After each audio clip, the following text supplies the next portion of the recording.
Great. So as I was saying, this workshop is being run by our student-led group. We're all based at the University of Stirling, and we're part of the Interdisciplinary Research Network. So who are we? Well, we're a student-led network, and we were started in 2018 at the University of Stirling, although now we have membership from across Scotland and even beyond Scotland. And we're open to any and all early career researchers in Scotland with an interest in working across disciplines. There's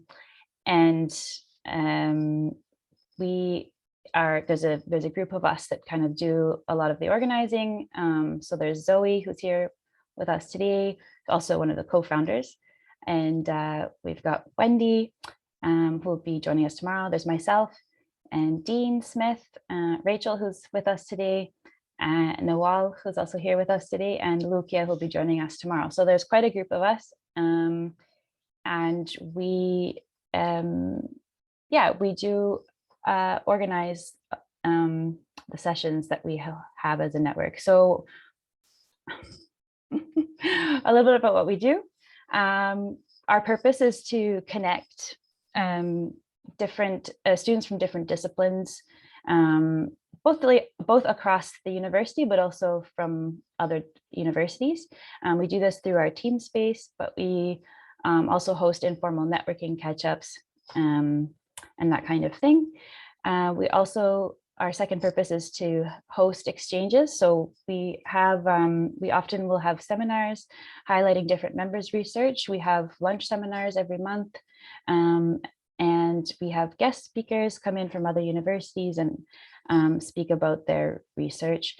And then thirdly, we try and do skills development. So we have peer skills sharing sessions, and we have had seminars with senior academics to come in and talk about things like social network analysis, amongst other things. So we really try to hear from the network about the different methods and theories and disciplines that people want to learn about, and then either organize informal discussions around that or bring in people who can speak about it. So our goal is really to connect across disciplines and to make it a space where we can support each other as PhD students and other early career researchers. So that's our purpose, and that's kind of a bit about what we do. We have usually 2 or 3 events every month, and such as the informal discussions or even the workshop we're having today. So we are quite active, especially during the term time. So if you want to get involved and you're not already part of the network, you can join us on our team, the Teams page, or if you just want to know a bit more about what we do, or more about interdisciplinarity in general, you can visit our website or follow us on Twitter. So what is interdisciplinarity? There are lots of different definitions out there, and not all of them are congruent with each other. I wouldn't say there's a consensus about what exactly interdisciplinarity is, but some of the ideas out there are that interdisciplinarity is a way to provide democratic, dynamic, and cooperative alternatives to basically the old ways of doing things that are very siloed to disciplines. And some people think it's a source of confusion because there's an uncertainty of meaning, a lack of unified body of discourse. There are some out there who are quite against interdisciplinarity in certain cases where, and maybe rightfully so, that's a debate around, sticking to a discipline and not watering down theories with other disciplines, etc. So there's kind of a debate out there around that. Interdisciplinarity is essentially looking at employing multiple different academic fields, and can be a way to look at more globally relevant phenomena, and can often deal with more complex research questions because they take into consideration ideas from different disciplines. So although there might be disagreement around what exactly interdisciplinarity is and whether or not it's valuable, those who feel it's valuable do seem to have some shared aims behind doing interdisciplinarity, and that is to answer these complex questions, address broader issues, and solve problems that are beyond the scope of any one discipline, which increasingly we see all these interconnections in big global change type topics like climate change and that kind of thing. So interdisciplinarity has started to grow in popularity, especially since, in the last 100 years, 50 years or so, even if it wasn't always called that. So there's also a lot of confusion around sometimes like what makes a project interdisciplinary and what makes something, for example, transdisciplinary. So this visual I find very helpful for trying to kind of visually understand what that means. So something that is within a single discipline is intradisciplinary. So the first diagram on the left. So everything is within that discipline. If you start moving to the right and go into multidisciplinary studies, it's viewing one discipline from another discipline. So you're considering the view from another discipline. Cross-disciplinary is different disciplines working together. So they're still discrete disciplines, but they work closely together. And that's why you see those little discipline circles moving closer together. Now, when we start getting into interdisciplinary, that's when we start integrating disciplinary methods and knowledge. And that's basically the litmus test for interdisciplinarity, is whether there's been integration of methods and or knowledge between disciplines. So you start getting that overlap between them. And then transdisciplinary research generally create unifying frameworks beyond disciplines. So they're not just integrating concepts, they're creating something completely new. And that's where you start to see more and more overlap until something new emerges.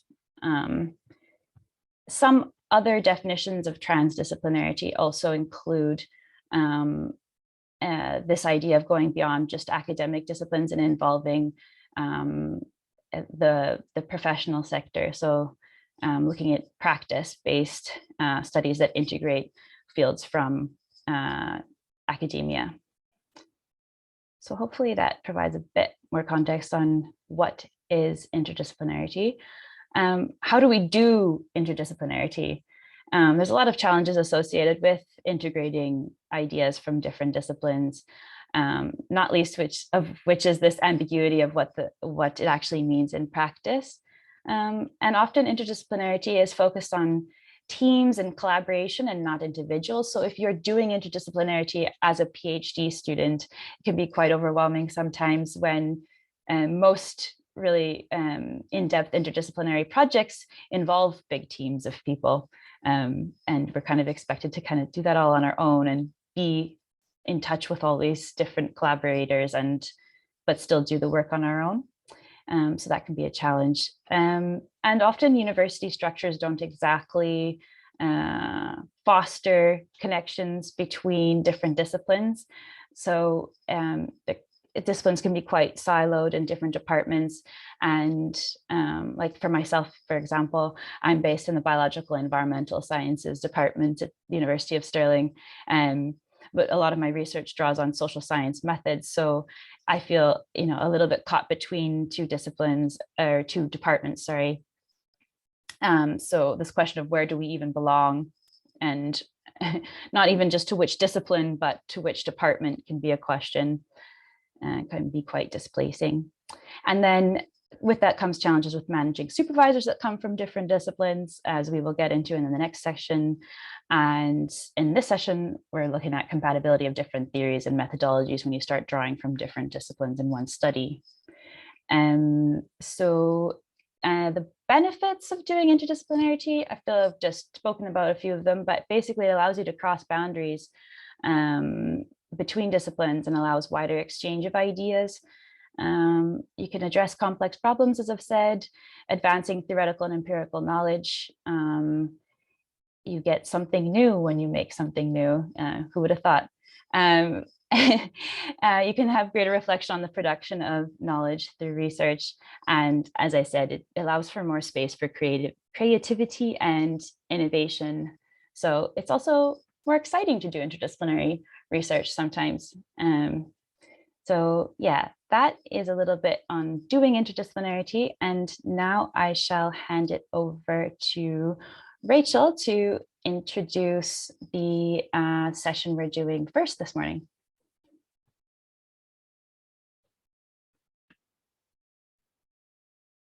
Hello, so today we're looking at weaving methodologies, kind of coming to terms with what it means to do this, to go through this process, and looking at the typical challenges and characteristics of methodologies in interdisciplinary research.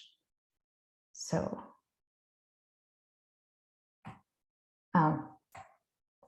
in the session, the first part of it, we're just going to look at some key definitions, theories, and considerations surrounding methodology, kind of breaking down this term and gaining a better understanding of what we mean when we say methodology. And in the second part, we'll look more closely at how we weave different aspects of our methodologies within interdisciplinary research. And this is where you'll get the chance to apply the considerations and definitions you think about in the first part to your own specific research topics and subjects. So, what is methodology? So I think before we start throwing this term around, it's really important for us to make the distinction between methodology and methods. And your methodology is how you think about your study and make decisions and basically position yourself to your subjects and your data.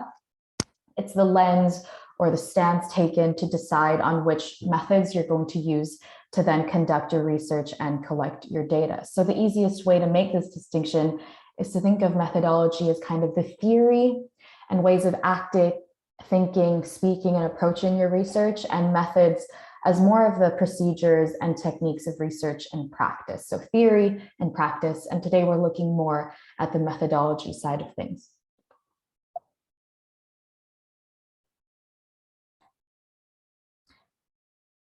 So why are we weaving?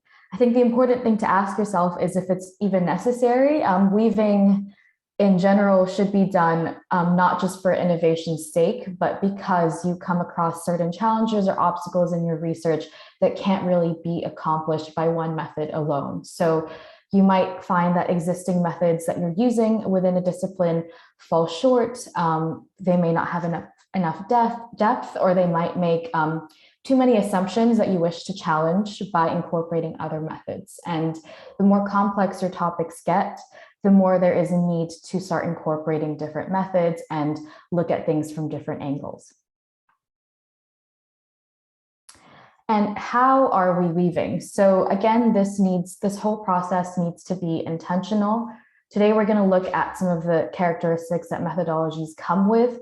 They all come with very specific and distinct characteristics, and you need to think about the compatibility of different characteristics within methods and methodologies in order for your woven piece at the end to make sense and to work and be coherent. So it's really important to understand what methods and methodologies are just not compatible with each other, and which ones lend themselves more to being woven and being used together in interdisciplinary research. So we're going to look at these characteristics of methodologies to help you kind of think about this a little bit more. So the first thing is histories of methodologies. And when considering the methodologies that you want to use, it's important to think about their creation. So how did they develop, the kinds of technologies used to make them? And this is kind of your first point of contact to think about how methodologies you use might be similar to others in a different discipline or different methods. And then there are the assumptions. What is assumed? What is the taken for granted knowledge within a methodology or discipline? And can it be applied to other areas, other subjects and topics. And when you're thinking about these assumptions, a question that you can ask yourself is what the contradictions are within these assumptions, and whether there is another discipline or method that you can use to maybe challenge or alternatively complement the assumptions that are being made within a specific methodology. Then there are the norms. So these are the prescriptive sides of things. So usually methodologies will come with a set or distinct way of how they approach things. A researcher is expected to look and think a specific way in relation to their subject and their data. And looking at the norms and the prescriptions of methodology can help you approach or find a method that might offer a contrasting or, again, complementary approach. So you'll see that the considerations here are all quite similar because all of these characteristics work together to create a methodology, and unpicking them can help you kind of figure out how certain things fit together.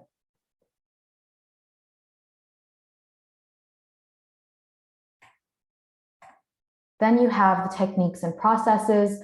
So how does one discipline typically approach research and its subjects? Again, this kind of ties in with the norms and expectations of researchers. What steps are they expected to take within this area? And once you get into the nitty-gritty of these specific steps, you can think about how then they can be replicated within another area, or used the same steps in a new or unique way. The next characteristic of a methodology is the object of your study. So that's typically, if you're dealing with human participants, it's like the people that you're collecting data from. And I've used humans as subject because you can see already in some disciplines there are subject areas where you deal with similar objects and similar characteristics of methodologies. So the example I've provided here is that psychology and anthropology typically deal with human subjects, although they go about this in different ways and employ vastly different methods. So a way to look at it when you're thinking of weaving characteristics of your methodologies is whether you can find common ground in your treatment of your research object.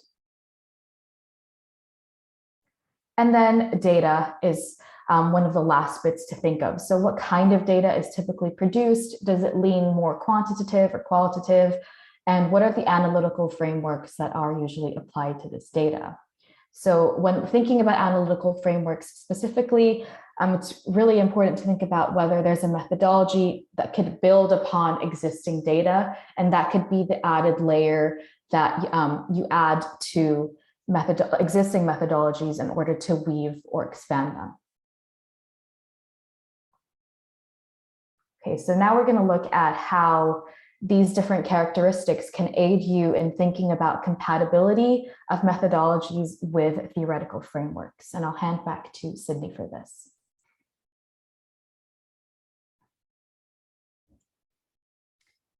Thanks, Rachel.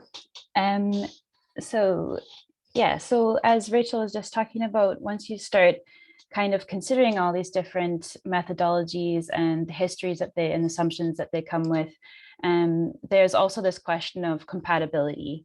And this is something that I've struggled personally a lot with, trying to figure out my own alignment and compatibility in my own PhD research. And I think it's something that can be really difficult to navigate when you're drawing on so many different disciplines that have very different practices associated with them. And so this is related to characteristics of the methodology, but it's also, in addition to thinking of all those reasons to draw on different methodologies, there's also this check you have to do for whether your study is still internally commensurate, basically. So there we go. So when I was reading about this way back when, I found a paper that I will share with you all on social after this, but it was basically about the justification of knowledge and how that relates to different underlying epistemologies, and how those epistemology modify the methodology that you use and how the methodology justifies, guides, and evaluates the method that you then use to collect data. And that ultimately, if you're using a particular method to collect data, that is producing your data. And because their method is producing the data and then therefore the analysis you can do, that is intrinsically linked again back to your epistemology in this cycle, because they all inform each other. By the time you get to the end, the knowledge that you produce from your research will be informed by each of these things in turn. So it is important to recognize or realize whether the frameworks that you're using and the underlying theoretical considerations are in line with each other. And this is often something, like for myself, coming from outside of the social sciences and having to kind of orient myself to this whole idea of using epistemology and ontology was very difficult. I'm sure that most in this room were already well steeped in ontology and epistemology as social sciences students before beginning their PhD journey. But I think with interdisciplinarity comes a lot of assumptions from certain disciplines that everyone knows about epistemology or everyone knows about ontology, when not everyone does. We don't always use these terms, for example, in natural sciences. So some of you may be bored by this quick session because you already know this, but we do have people coming from different backgrounds. So, and it might be just a good reminder, even for those of you who are already familiar, that these things are all interlinked, and making sure that they're internally compatible is important. So just very quickly, ontology is the study or nature of being. So it's the answer to the question, what is reality? So whatever assumption you make about this will affect how you approach your research.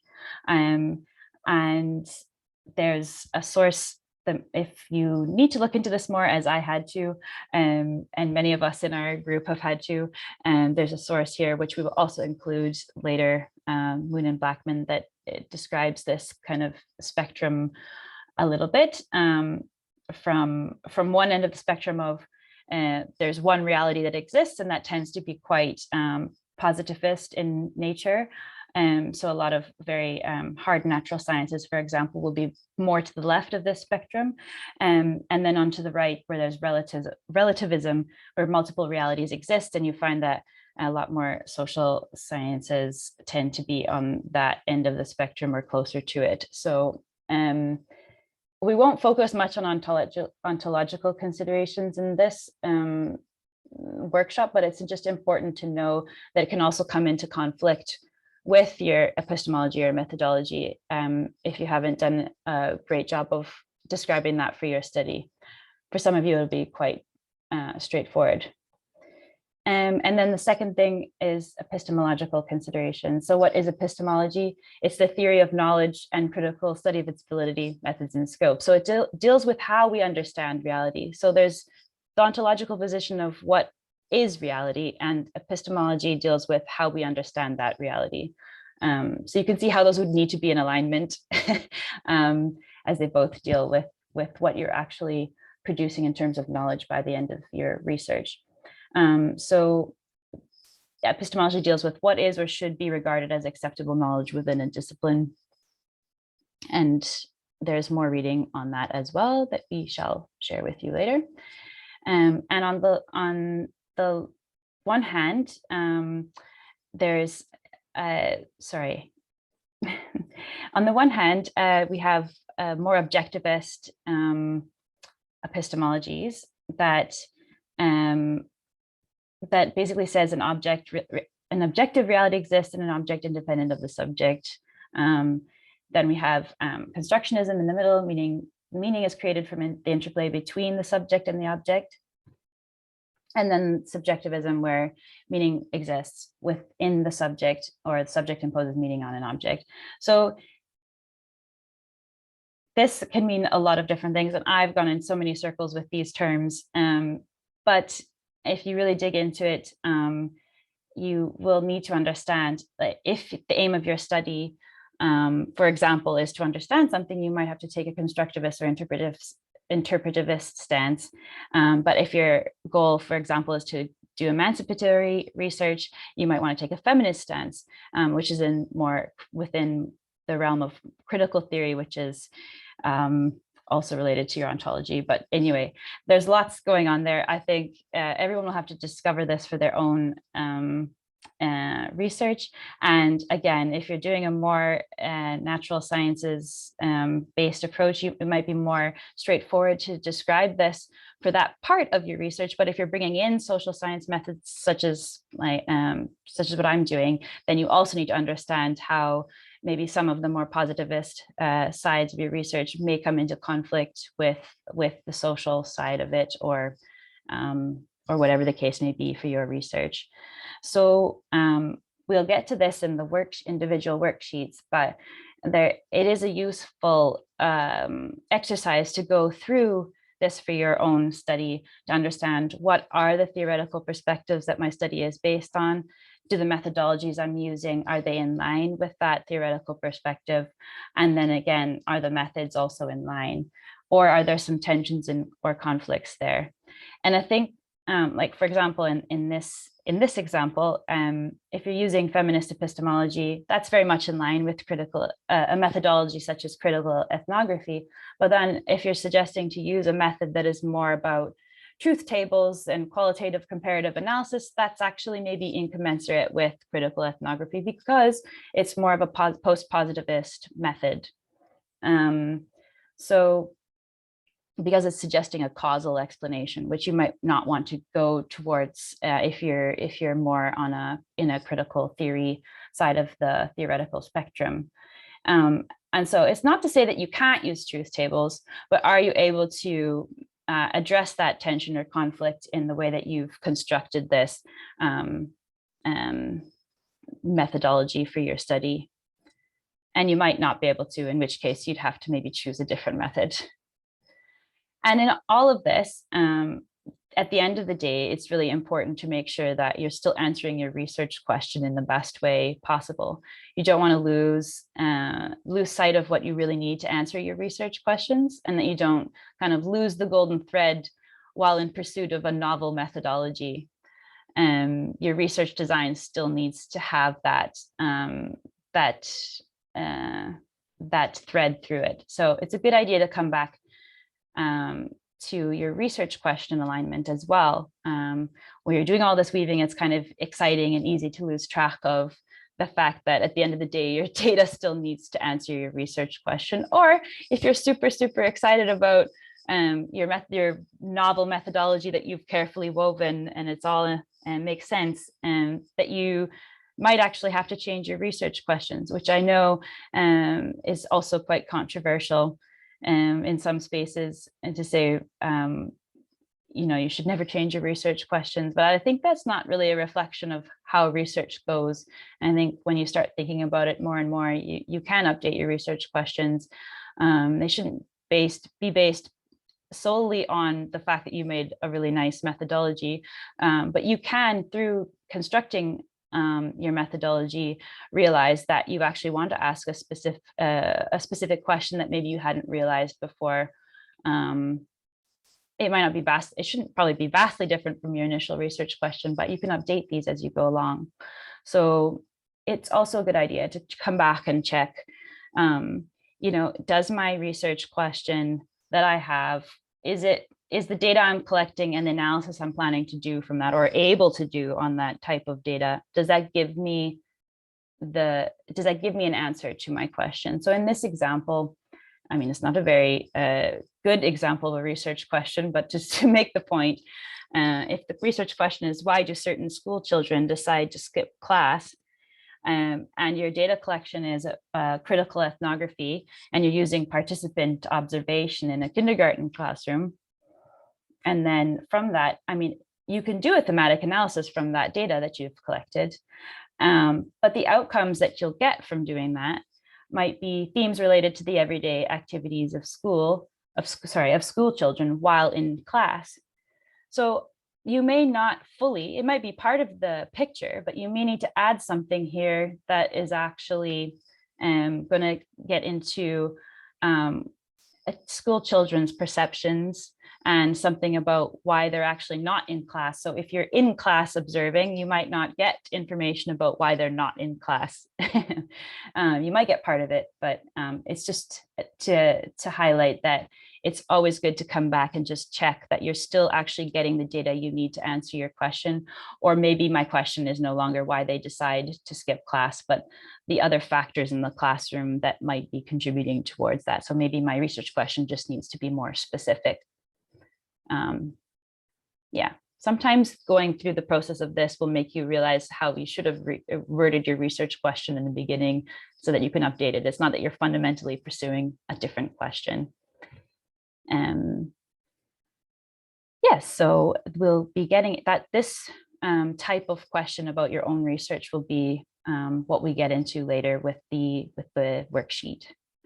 So I will now hand back to Rachel to talk about some examples of methodologies that are more amenable than others to doing this weaving.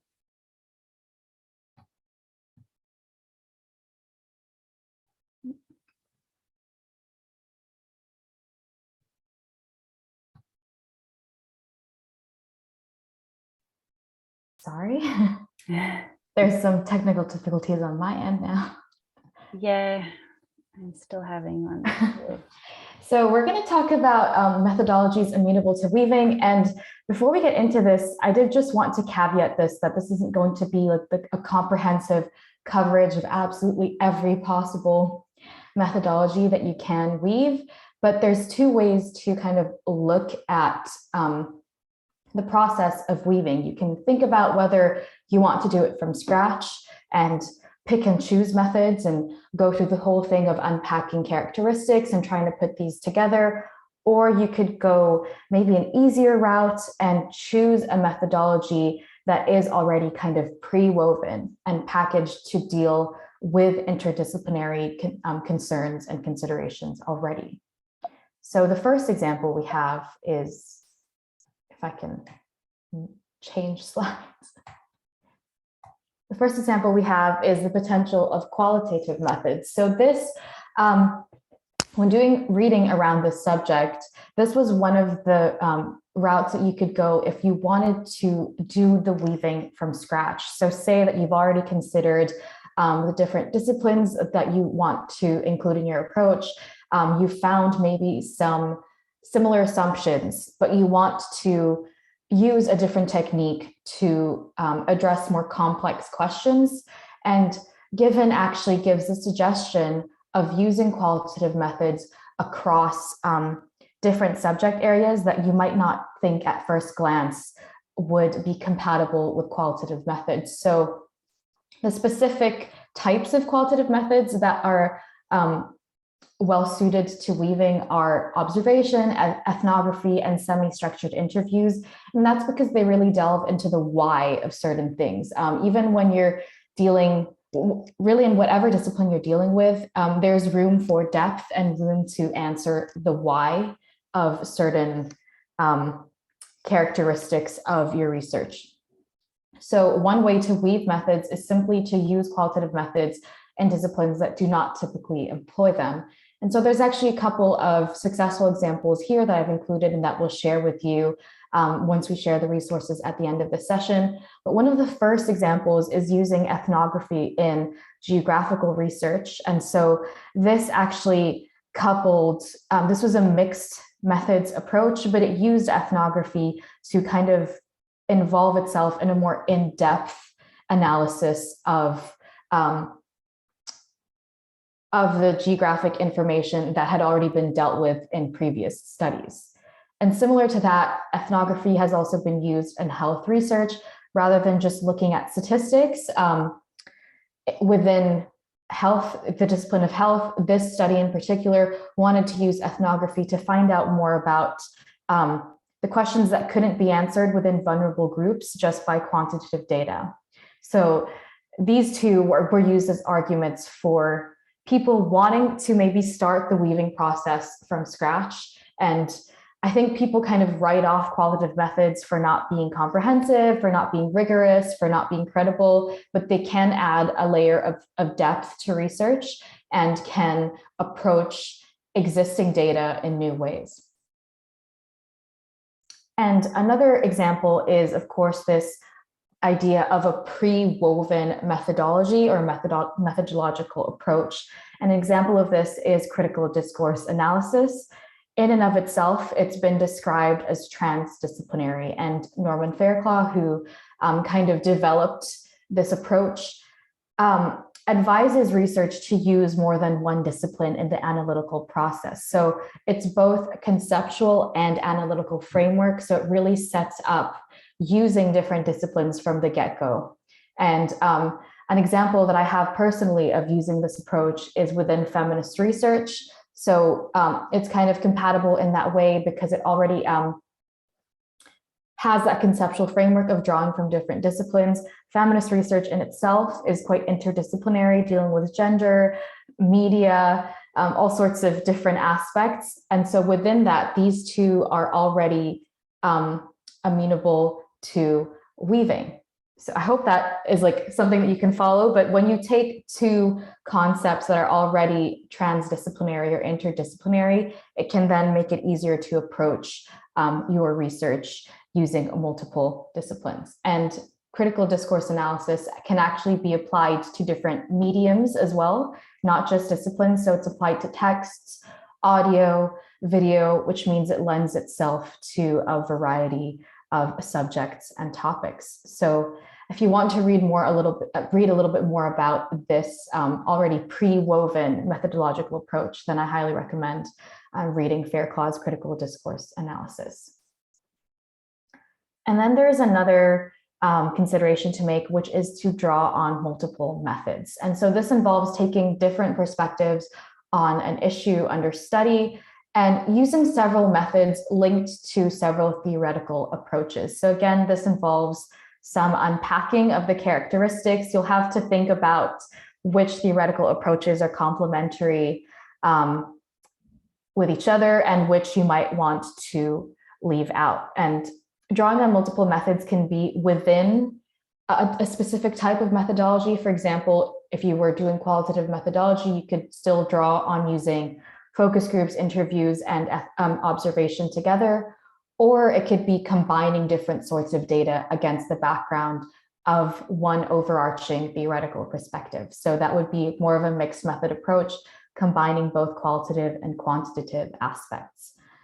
The most important thing, though, about using this kind of approach is that all the perspectives you deal with are treated equally and applied in a consequent way. There's a kind of iterative approach where these methods are in conversation with one another. It's not just that you're doing one, leaving it behind, and then moving on to the next. And that's the important thing to remember that about the whole metaphor of weaving is that you're constantly going back and forth within these methods. And again, we've included a reading here, which is Flick, Managing Quality in Qualitative Research. There's also a corresponding one for quantitative research, but it just kind of helps you navigate how to integrate specific characteristics of methods to create one multi-method approach. Okay, moving on. So you have a lot to digest now. So we're going to give you a little bit of a break for 15 minutes, just to think about these concepts, go to the bathroom, grab a snack, etc. And then we'll meet back here and we'll go over the worksheet for today. So I don't know if Sydney, if there's anything more you want to add, or we should just let them go.